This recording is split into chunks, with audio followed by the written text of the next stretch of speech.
What is the consequence of that is that everything is going to become then a reward and punishment, because it's not about the connection or the disconnect. It's not about the relationship, right? It's going to be about what I have from the Eibishter, what I have from him is going to be the natural consequence of such a thought process. Or a more refined philosophy by some people. No, the mitzvah does connect you to God. How? It's a mystery. We don't know. It happens on some soul level, which we can't understand, but yes, it does. It brings you closer to God.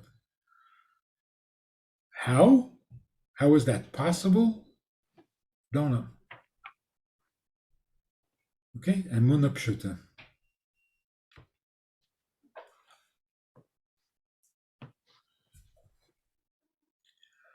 So, my granddaughter was upset and crying because her doll broke.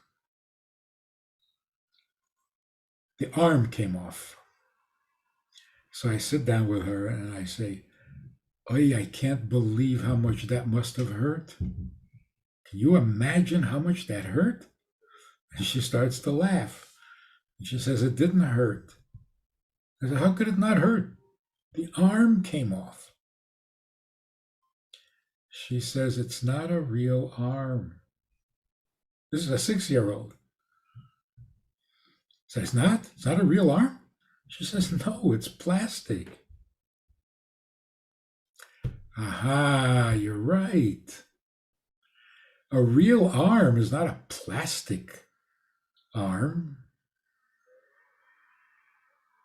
Oh, so what's a real arm?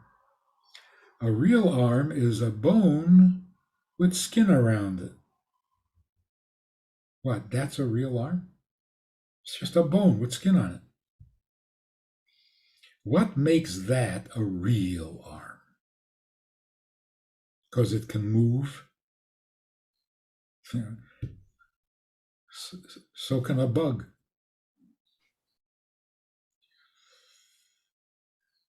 Here's the point. When the Torah says God's arm, we're talking about an arm, a real arm, a literal arm, an actual arm. You mean like mine? No. Your arm is only an image. Nasa Adam b'tzalmenu kidmusenu.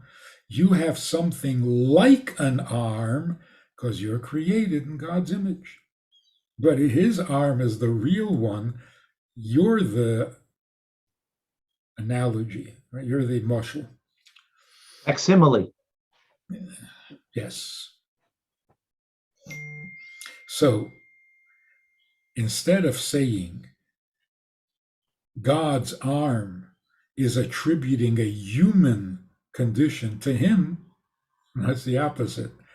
When you describe your extremity as an arm, you're using a godly term to describe yourself. It's not anthropomorphic.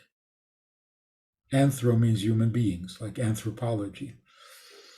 Anthropomorphic means you're attributing a human quality to God. No, it's the opposite. When I say my arm hurts, I'm being theopomorphic or diopomorphic. I'm attributing a godly quality to myself because I'm created in his image. But the sages remind us, don't take your arm literally.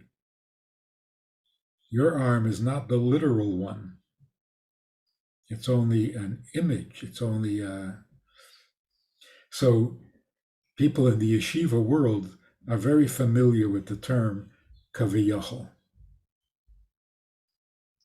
When we say God got angry, we say kaviyachol. As it were. As it were, as a manner of speaking, so to speak. God feels your pain. Not really. It's just a manner of speech. So why would the Torah do that? Torah is Torah's emes. You have to be careful with every word and every letter in Torah, because everything is meaningful and real and true. And then every other word, nah. This is terrible.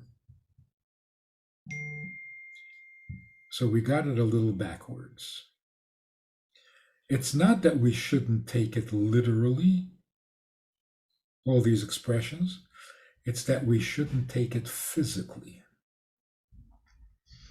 God's arm is not a physical arm. You know why? Because the physical is not real. And his arm is real. And of course, the proof is his arm can split a sea. What can your arm do? He doesn't really speak. Human beings speak. God said, let there be light, and there was light. You try it. That's what Eliyahu Hanavi said to the worshippers of Baal. Call out to your God. Now, louder. Louder. Say it again.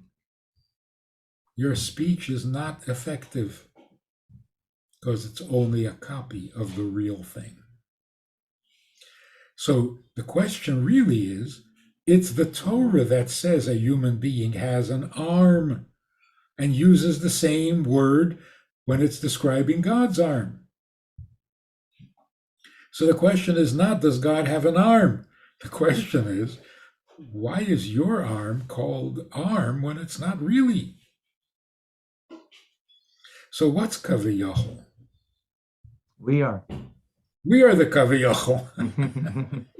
which then leads to a very amazing takeaway, is that we don't have to take ourselves so seriously, but God, we have to take very seriously what he needs from me and what his purpose is that he created me in this world. I have to take very seriously. But me, if my arm is like this, or I didn't exactly get what I wanted in that, in this way in life, and so on, that's a kiviyachol. It's not mamish. It's not truly real, and we can manage. We can manage. Yeah, that's what the Chassidim. That's what the Chassidim had, that strength in Dor Shishi. Right, in the sixth generation, because it was so real to them, yeah. Right? And then in our generation, the Rebbe added something to all of this, that Mashiach is mamish, real. It's not a pipe dream. It's not something that is an eventuality that, has to happen. No. It's happening. It's a reality. It's a truth. That we can see unfolding right before us. Right, so we have a bit of a definition. It's not that we need to have more faith or more belief or more emunah. It's that we have to get it clear in our minds what's real. We grow up believing that the physical is real. If I can see it, if I can touch it, now it's real. And there are even people who say, I don't believe in God because I can't see him. Nobody has ever seen God, so there's no experience of God, and therefore I don't believe in it. For anybody to say that in our generation, that is so backwards, it's so primitive. Even in science, we know that what we see is not the truth. What we don't see, those are the powerful things.